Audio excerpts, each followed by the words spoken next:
Last year, Regina King won an Oscar for acting. This year, she could be in the hunt for another for directing One Night in Miami.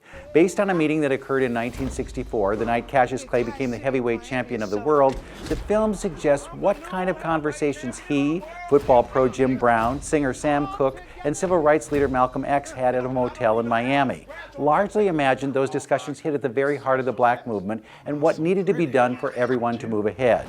King makes the interaction utterly believable, largely because she shows where the four were before they came together that night. Edging out of football, Brown was looking for a career in films. Cooke was recording hit songs but wasn't treated as an equal in the clubs he played. And Malcolm X was becoming disillusioned with the Nation of Islam. All three were advisors of sorts to Clay, who was on the brink of having his own spiritual awakening and changing his name to Muhammad Ali. King gives each of the four plenty of backstory and a platform. Leslie Odom Jr. as Cooke gets the best showcase, complete with songs. Like Don Shirley in Green Book, he's allowed to perform in hotels, he's just not invited to stay there. Eli Goree as Clay also shows what sparked those claims of being the greatest. He has plenty of personality and a lot of charm that made him an ideal leader for the times.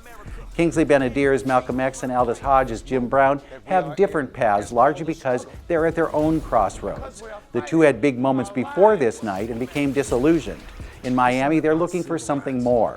Writer Kemp Powers composes the four stories in a way that pops to life. Under King's direction, they become an anthem for then and now. While moments of Miami seem claustrophobic, particularly when it stays in a cramped motel room, the film has enough sprawl to suggest much more. Odom's segments are so inviting, it's just a matter of time before there's a full-fledged Sam Cooke movie. One of the first great films of 2021, One Night in Miami says there's a change coming that took 60 years to finally happen. With your movies in a minute, I'm Bruce Miller.